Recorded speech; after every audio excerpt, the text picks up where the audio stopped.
This will give you a lot to think about. It seems like the arguments around veganism are here to stay, and that's why I've taken some key moments from this incredible debate between a farmer and vegan activist as jumping boards to set some records straight on the subject. So subscribe to the channel and watch this next clip before we dive into it. You've never visited my place. How do you know? Because if you had, you'd know that you're talking a load of shit. And what animals do you farm? What is your industry, may I run ask? a goat dairy. First and foremost, I run a goat dairy. Now, for a start, we don't rape our animals. Yes, you use euphemisms such as artificial insemination, which I is don't great. use artificial insemination. I run my bucks with my herd. My bucks get the girls when the girls are in season, and only then. And it's their choice, nature's choice. We allow our kids to stay on their mother. We only take the excess milk. So you're talking a load of shit. But you're making profit from animals, right? They're commodities to you. No, you have sell ownership their over milk them. so that they can get food. They get fed. They get fed better than I do. Our argument here is that your argument has nothing to do with exactly what I do. So until you are abusing your animals. No, that's I'm not. What you do. Yes. Let me ask you something. If I'm abusing my animals, why is it that I can walk out in the paddock, I can call them by name, and every single one of my animals come up and want to rub their faces on me?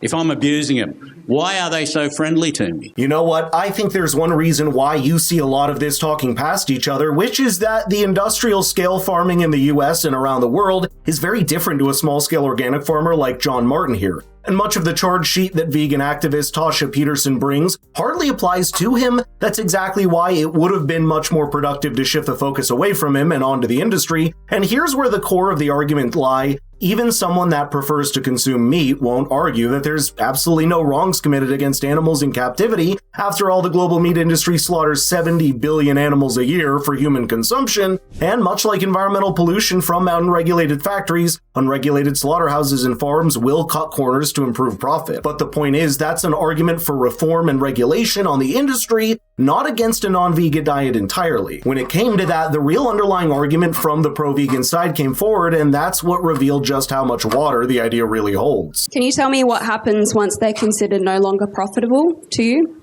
They are not. They're never considered no longer profitable to me.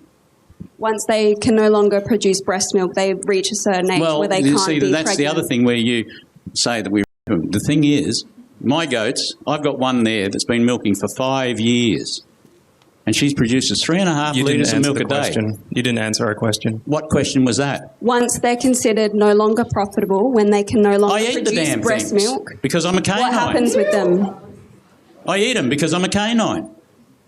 And is that abuse or not? No, it's not. I eat the damn things. I can almost sense here the thought process that a vegan would follow. How could it be that ending the life of a human is morally abhorrent, and yet ending the life of an animal just to eat them is perfectly fine? I think here lies a more philosophical question that's really interesting about the human morality and what that even is. The moral code that humans have been is subjective at the species level and is a bottom-up derivative of our needs to survive and cooperate with each other. That's why using emotionally charged terms to describe end of life doesn't evoke the same response. And the absolute most critical problem that all of humanity has faced across thousands of years is the problem of food to sustain life. Humans have been both hunters and gatherers and therefore feed both on meat and plants. Every part of our body, from our canine side teeth to the type of acid in our stomach, has evolved to process and digest meat, so at least the argument that veganism is natural does not fly. It's a choice, and it's perfectly respectable to make that choice until it's enforced on other people. The act of actually breeding animals into existence and using them as slaves and commodities to consume their breast milk is absolutely unnecessary. We do not need to be enslaving others of different species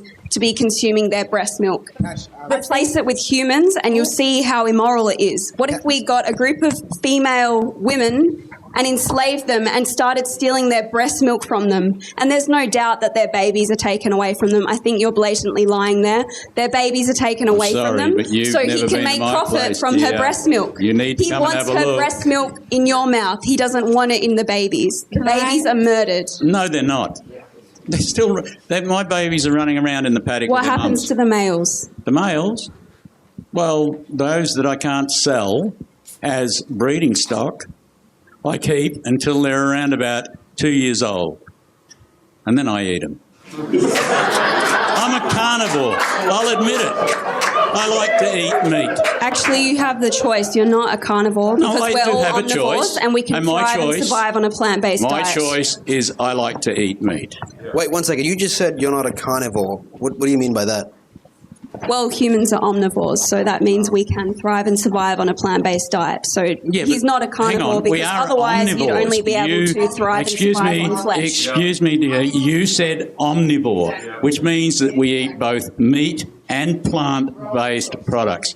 We have a choice. Exactly. We're omnivores, not herbivores, and actually, let's do a thought exercise. If a strict vegan like Tosh Peterson is really drawing the line at ending the life of animals just for human benefit, what kind of a world would that be? It's a world where immediately the weight of feeding 8 billion humans would fall on agriculture and plantation. That means hundreds of billions more animals would need to have their life taken away in order to protect that agriculture, including small rodents, reptiles, and insects, to produce that vegan diet. And why draw the line at food? There's plenty of animals that lose their life to make sure humans can live in safety and hygiene. So would it be immoral to have pest control at your house? To take it to the extreme, why even draw the line at a convenient enough place when the mere act of taking a deep breath means ending billions of single-cell organisms? It's simply the idea that humanity can live on a fully vegan diet. It's not just impractical and unnatural, it's not even moral. It exists in a bubble protected from the harsh world of nature and evolution that makes living ecosystems function. And again, I'm not even saying there's something wrong with it, but it's not something that can be forced onto people with moral gaslighting and a bad reading of human history. What about plants? Do they have a choice?